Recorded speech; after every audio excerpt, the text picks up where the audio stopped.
right, and welcome to Fastbreak Breakfast, NBA podcast, live from Las Vegas on the Thomas and Mack Concourse. My name is Keith Parish. I am joined by my good buddy Sean Keane from the Round Ball Rock podcast. Sean, good morning.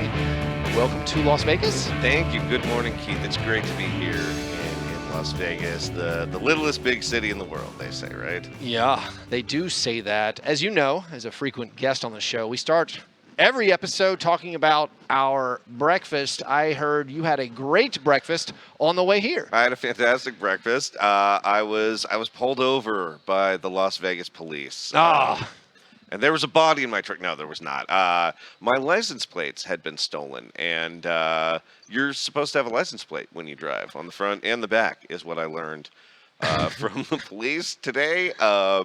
But they did not believe that I was actively engaged in crimes, I think. They took your word for it. So, a couple questions. Yes. Did you know your license plates were stolen? Were you driving around as a scofflaw without plates? I was driving around as a scofflaw without plates. They were stolen at a different point. Oh, so crimes. You've been driving for how long without plates? Oh, like a week? So letting everyone know. Uh-huh. We are recording here. We have this little time slot. Yeah. It's very early. We were given a very short heads up that it's time to go. Right. And you were like, I'll be there. I'm racing here. And then you're like, I got pulled over. So yes. I'm like, oh, Sean was going 120 and got pulled over. But no, you've just been living outside the boundaries of the law for a while now. I just don't have any. I don't believe in the authority of the DMV to regulate my vehicle.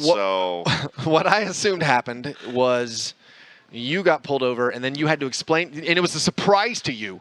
Oh, I don't have plates. Yeah. And you were like, oh, officer, they must have been stolen while I slept. Yeah. And I was like, this guy's not coming. That would have been, yeah. No, I luckily had a police report about the stolen plates. So what time frame do you have to rectify the situation? I have to rectify a parking ticket situation, but otherwise, they saw. I showed them an email on my phone with the shipping confirmation for the new license plates. So that's incredible. Thank you, DMV/UPS. Thank you, Las Vegas PD, whoever they use. Protecting and serving. Protecting and serving all that's of us. That's incredible. Keeping us so safe. While I waited for you, I had a very good breakfast. It was a banana, but the reason it was good is because at Thomas and Mack, where I spend my entire day, you spend your entire day watching basketball. There isn't food worth consuming. They're really no. So my thought was like, there is a thing called a Rebel Dog, which is a hot dog that costs $7. There's a thing called a Mac Attack. Yes. A Mac Attack, which is actually located in the concourse beside a first aid station and a men's bathroom. It says Mac Attack first aid bathroom. And I feel like, did Mac Attack request to be placed by the defibrillator? Right. They said, this is good for our brand. It's like on Fremont Street, where it's like there's the 350 pounds, if you eat free, the Heart Attack Cafe. It's the same thing. And so I figured that was the same idea. But anyways, I'm like, I'm not a healthy eater particularly. Right. But at some point, I'm like, these chicken planks that cost $13 that are inedible, it's just too much. You can't eat. And so I was like, I would pay Lucille Bluth prices for a banana. Like, if they had a fresh fruit stand, it would kill. And, like, I don't know what's stopping them. So I'm in the hotel. I'm in the lobby. And lo and behold, I see bananas. I'm like, oh, I'm just going to buy a banana. What could it cost? Yeah. You know what my banana cost? Was it $2? It was $3. $3? $3 for a banana. My God. That is a spit take price for a piece of fruit. Like one banana. I have my spit take price for coffee, which like they hadn't exceeded. I'm staying at the Aria, nice expensive hotel. Yeah, it's very lovely. And a large black coffee costs $5, which I consider to be reasonable.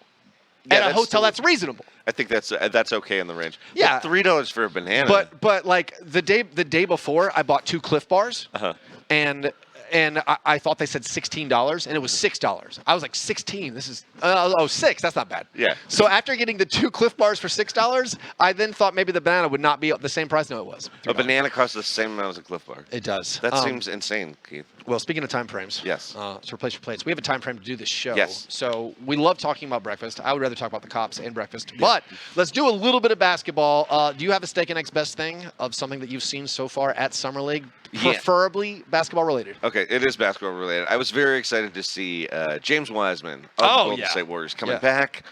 He came out, he immediately dunked, and he immediately blocked a shot. What I liked was that not only was he back, he just got it out of the way right away. He had a dunk and a block in the first minute and a half. And not only the dunk and the block, he had a three-pointer. Oh, he had a three-pointer. He had a dunk, he had a block, he had a three-pointer, and it's like... He also had a absolutely terrible turnover where he lost the ball and fell down, and everyone thought he might have been to have like an inner ear problem, but but it was just great that nobody had to speculate, you know. And also, he does not necessarily seem like he's in like marathon running shape yet. It seemed like he got a little tired. There's a lot of that where it was very similar to the debut of Shadon Sharp for the Trailblazers. Yes. So everyone's very excited. This guy, Shadon Sharp, supposed to be an incredible prospect. No one's ever seen him play basketball. No. He's never played competitive basketball. And so everyone's like, oh, this is going to be great. We're going to see him. Very similarly, James Wiseman, all the Warriors fans saying, we're going to see James Wiseman play. This is going to be great. We're going to see James Wiseman play.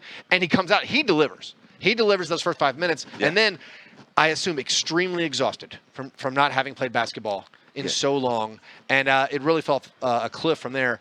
Shadon Sharp hurt his shoulder, we know, but everyone was like, he played 4 minutes, and that's all we got. We had 14 months to do this guy play basketball, 4 minutes. Like, that was it. I felt I was very nervous because I realized that we were sitting in the same seats for James Wiseman that we were for Markelle Fultz in 2017. Oh, what a cursed set of seats. We were just kind of like, can we move sections? Is it too late? Oh, but it worked out okay. That's great. I think my best thing so far is just the hype that delivers. And for me, it's Paolo Banchero. Oh, yeah. Like, no joke, to be very serious, not having seen this guy play basketball outside of, like, the 20 minutes of the College Basketball National Championship I watched, this guy is bigger than everyone. He's huge, and he can dribble, he can shoot. He's, like, dominating. It's like a thing where, like, oh, what was all this talk about, like, who should go number one? I mean, I know scout. Maybe it's harder. In this context of Summer League, when a guy pops, you're like, this man is enormous, and he's amazing at basketball. He's better than everybody else. So, I've been blown away. Very excited for the Magic. He was blocking shots. He was hitting guys for threes. He was scoring. Yeah, he looked so much. He just looked like a clear number one pick. You watch that. Of course, we're very smart about basketball potential, metrics, and that kind of thing. But, Yeah, especially him dwarfing just Jabari Smith. Like, physically. Oh, yeah. Just physically, they're so much different sized. And you're like, oh, I thought they were – I'm reading all these draft things like, 6'10", power forward, they're the same thing. No, they're not. Yeah, they definitely are. Yeah, they are not. It was like the mountain. Am I getting my Game of Thrones references? I can't remember anymore. That's correct. I think that's right. You would think someone named the mountain is huge. Yeah. So I'm sticking with that. Yeah. Well, so the opposite of our steak and eggs best thing, the cream of wheat worst of week. What's the worst thing you saw? I'm going to say it was in the double overtime of the Kings game. The Kings Magic game with Ben Caro. Powell was great. Very incredible. But the game lasted so long because of there was a replay review in sudden death overtime. Sudden death overtime lasted 15 minutes. That should be a problem. Like, why are you doing sudden death and then giving everybody a lot of timeouts and replay challenges? I don't want to oversell this. Yeah. The Magic Kings game, very exciting. Keegan Murray had a great game. You have these high-profile lottery picks. Yeah. And then it goes into overtime, and there were so many people in there. Everyone was so into this game. Yeah. The Kings got a bunch of steals and threes to even send it to overtime. It was reminiscent. Again, I don't want to oversell it. It was reminiscent of the famous Summer League game of the Sixers-Lakers, Lonzo Ball, D'Angelo Russell, T.J. McConnell, like the process Sixers, and like it was the first time I'd ever been in a Summer League game back then where it was absolutely packed. The arena was absolutely packed. Yeah, it was actually sold out. This was weird. It was a Saturday afternoon where it filled up for a Kings match. I'm like, this is wild. These people are nuts for basketball. So like the energy was great. People were standing for like free throws and stuff. Yeah. But then there was the rally. There was the 6 points in the final 7 seconds of regulation to send it overtime. But then, as you say, the worst thing, we get to sudden death, and literally everyone is standing. Yeah, everyone's standing, and it's like it's just basketball. It's like and it's whoever scores first. It's going to be back and forth. So I can't remember who wins the tip. Is it Orlando won the tip? Orlando won the tip. They miss a shot, and the energy is just pulsing. Yeah, and then the Kings call timeout, and everyone is outraged. Booing, throwing a timeout. I was like, there's not enough security in here.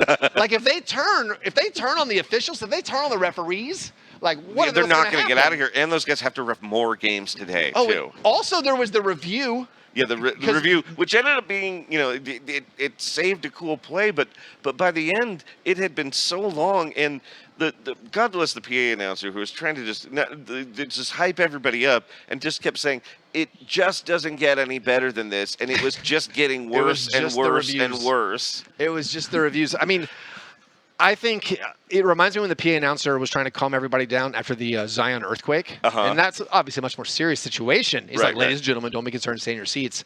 When the ref called the late foul on the Baquero defense, I thought he was going to need to calm everybody down again. Like, ladies and gentlemen, please stay in your seats. Please don't. It's summer league for the referees too. Yeah. No, you know what my worst thing was? What's that? It is summer league for the referees too. But I had the privilege of sitting behind an NBA legend. Jerry West. And Jerry West chewed the referees a new one. I've never sat that close to the legend before. Just screaming at the referees in training. For a summer league game. Maybe screaming's overselling it. But shouting. He was not letting off the pedal. I mean, he's an all-time great. Maybe it's the fire. It's the drive. He still has it. He still has it at summer league, saying these referees should be doing better. You're really harming my enjoyment of the game. I'll tell you another worst thing, Sean. What's that? You're a Warriors fan, despite you're wearing a Utah Jazz Jeff Hornacek jersey. I just want to say hi to my kids. That's the real reason. That's an audio. It's a visual gag. That's a visual gag. That's not gonna. Steph Curry ruined basketball, Sean. We all know that, and it's everyone agrees to this. And his proficiency with a three-point shot. And then math. Math has ruined basketball. I don't mind saying that as well, too. No, it's absolutely correct. Everyone's saying, listen, you shouldn't shoot that contested two-pointer. Listen, it's a bucket, and fans like buckets. I like getting buckets. I like players who can give me buckets. But no, I'm going to dribble it out. I'm going to shoot a three-pointer. Yeah. So I saw a game against the Minnesota Timberwolves and the Memphis Grizzlies played. And at one point, they were 2 for 49 combined on three-pointers. 49. You could have taken anyone like yourself wearing a throwback jersey out of the stands and said, hey, shoot 49 times. I think you're going to make more than 2. You're going to make at least 3. So they were. I think they finished. I looked this up because I'm addicted to basketball references and stats. There's never been an NBA game. Summer League is not in these filters, but there's never been an NBA game where 2 teams each attempted 33-pointers and made less than 15% of them, and that's what we got. I think they made 2 of their last 3 to raise the combined three-point percentage for the game to 10. And, it was horrible. And then, if that's not enough, I feel like the children are being led astray. Okay. At the Thomas & Mack, in the concourse, there's a lot of interactive events. Yes. There's Pop-A-Shot. What do you call it? There's the long basketball range, goals. Pop-A-Shot, there's the basketball. You say long range. It's not supposed to be long range. Oh, for Pop-A-Shot? Pop-A-Shot has rules, Sean. Oh, you're right. I know you've already established yourself as someone who does not abide by laws. Pop-A-Shot, you're supposed to stand at the rail. Just shoot the thing. Shoot the thing. Shoot the thing. Shoot the thing. No. They've had to. The people putting together this entire Summer League event, they've had to put tape down on the floor to say, please, God, no one shoot beyond this line. Everyone just backing up to the wall. There's people, there's families, there's players, there's agents. Sean Marks is trying to discuss a Kevin Durant trade with Masai Ujiri, and people are launching these 40-foot shots, and security's like, listen, there's tape on the ground. And they're all like, Steph Curry. Yeah, and what about the mid-range? What about the mid-range, everybody? What about the mid-range? I'll tell you another thing I really enjoyed. Okay. Feel free to pop in at any moment. Okay. We had another sudden death overtime. Oh, yes. On Sunday night, JT Thor in the marketing tie-in Disney could not have dreamed of, although the NBA does feel scripted at times. It does a bit. Little aside, speaking of how are we not supposed to tell people that the league is not pro wrestling, do you know who's refereeing? You might have missed this while you were getting arrested. Do you know who's refereeing today at Summer League? Is Scott Foster there? No, I wish. Oh. Richard Jefferson. What? Is refereeing the second quarter of a game today. Just to prove he can do it? Is this? I believe because pro wrestling has taught us guest referees. Oh, you're right. You're right. Yeah, big hit. He would be inducted into the Summer League Hall of Fame for that too. If wrestling's any indication. Oh man, Richard Jefferson. I love it when he does exhibition events because the first time they did an NBA Celebrity All-Star game, he played 110% too hard in that game and was just lighting it up on rappers and musicians. It was so inappropriate. He was like a 24-year-old active player at the time. Truly great. So Richard Jefferson, he went through the summer league referee training. Yeah. He said it on I believe he said it on the referee meetings and has the gall to think he can do it. I am actually going to go heckle him Jerry West style. Oh, I love that. That's my plan. But no, the thing that feels scripted beyond having fake officials is JT Thor, the God of Thunder himself, made the game winner against the Lakers, giving Marvel and Disney the promotional tie-in they dreamed of. Oh yeah, just every segment can lead with that, and can you? So when ESPN's running SportsCenter, are they like? Is it like popping champagne bottles and confetti? Yeah, they love it. They're like the Disney head honchos. Like, wait, we can lead with Thor. Yeah. We can lead with the Thor highlight, with Thor we don't have raining to pay, down. We don't have to pay for it. This is not Fremont Street where there's like a big Thor ad everywhere. Yeah.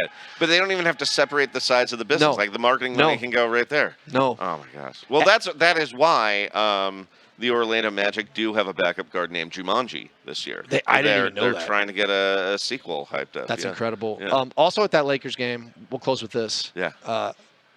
Scottie Pippen was asked, because his son, Scottie Pippen Jr., is unfortunately the Lakers' best summer league player.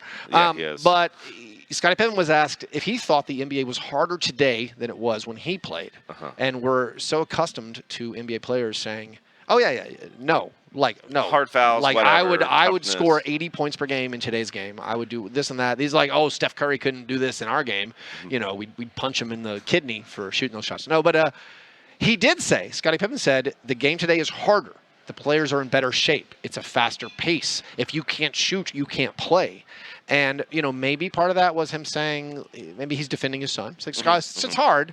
Also, I think, how I read that, maybe I'm inferring too much. Okay. Reading between the lines. I think he's planting his flag firmly that LeBron James is better than Michael Jordan. Yeah, that's what he's saying. Michael Jordan could not have done what he did back then in today's game. That's what Scottie Pippen said. Jump shot. He's working towards that. He's been trying to get that out. He's gonna. I mean, I think that might have been a condition of Scottie Pippen Jr. joining the Lakers, that his father had to denounce MJ and decide that LeBron James was the GOAT. A deal with Clutch Sports, Rob Pelinka, and Laker Nation. Clutch Sports runs the Lakers, also successfully tarnished Michael Jordan's image in favor of LeBron James. Yeah. Well done. They're pulling the strings. Anyway, Sean, thanks for coming by. Everybody, check out the Round Ball Rock podcast. I'm glad you made it. I'm glad you're here safe. I'm not in the safety is most important. Yeah. I know you slept on a craps table last night, so I appreciate the effort you made to get there. But thank you guys for listening. If you want to support the show, check us out at Twitter, Fastbreak Break. You guys the best. Thanks for listening, and remember, breakfast is the most important thing.